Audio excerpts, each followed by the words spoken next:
Recently in Canada, someone actually posted on my Facebook page a video of a whole bunch of terrorist police officers in Canada arresting an 81-year-old man. They were kneeling on his back. They had his face pushed into the dirt because he apparently ran a red light, which witnesses say he didn't run.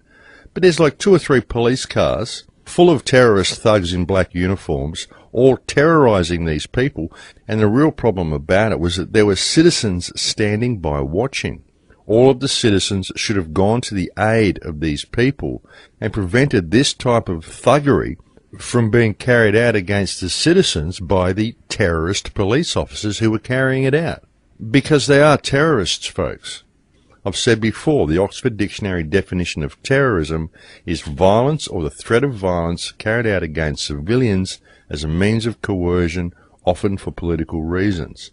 This is exactly the activity that we are now seeing from our police officers. And this is terrorism. There is absolutely no debate whether this is terrorism, because it is. And so the citizens need to stand up and address this type of activity. You see, the only way we're going to combat any of this is with unity, folks. I mean, you can't stand idly by and watch your neighbours being brutalised by terrorists simply because some squiggly lines on a piece of paper somewhere apparently gives them the power to do so. Because this is not protecting the citizenry. Protecting the citizenry is going and arresting the criminal scumbags who enact corrupt legislation such as Bill S510, which is going to prevent people from growing healthy food. That is protecting the population.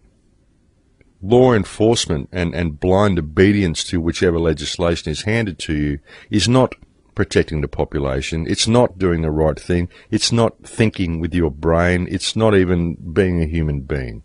And it's about time people woke up to this and started taking matters in hand peacefully. And if you get in trouble and they try to say that you were interfering with a police officer in the performance of his duty, stand up and say, no, I was not interfering with a police officer in the performance of his duty. I was actually intervening in the actions of a terrorist thug who was brutalizing a member of the public. And the most disturbing part about it of all was the fact that this terrorist thug happened to be wearing a police uniform. And if terrorizing and brutalizing members of the public is what is described as a police officer in the performance of his duty, then we need to have some serious investigation into our police forces.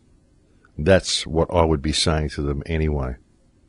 Remember, these are actually peace officers, folks, and I do not see how terrorizing a member of the public is preserving the peace in any way, shape or form. And any judge that upholds the actions of these terrorist police officers is, of course, also completely corrupt, and the case should then be appealed to a higher court, and charges should also be laid against the judge. I mean, you know, let's get real about it. Because it doesn't matter what is written on any piece of paper, it doesn't matter what the squiggly lines say.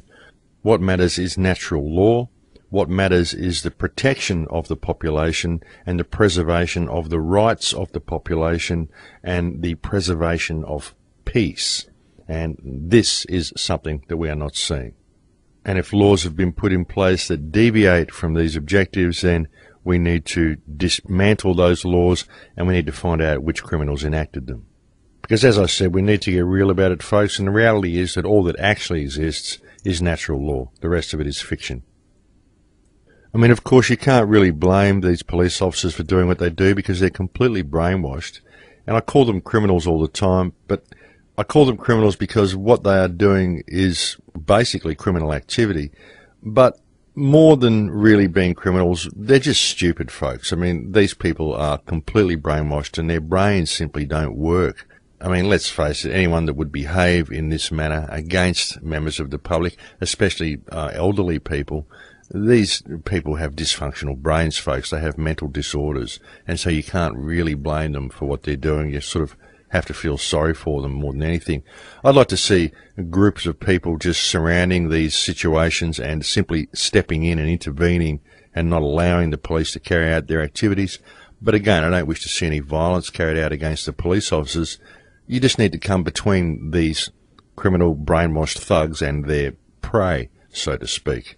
because they are literally preying on these people, folks, and it's all about energy harvesting. The most disgusting thing in the whole situation in Canada, of course, was that there was actually a woman involved. There was this brain-dead woman police officer who was obviously reveling in her job of terrorizing an old man, and I guess she's got some weird sexual hang-ups or something like that, but you've got to feel sorry for these people, folks. I mean, what it would take, imagine the brain state you'd have to be in to actually go and inflict yourself upon people like that, and to actually be able to justify it within yourselves. Of course, you've got all your group of thuggish peers around you that all tell you you're doing the right thing, because these people sort of prop each other up morally, because none of them actually seem to have any morals.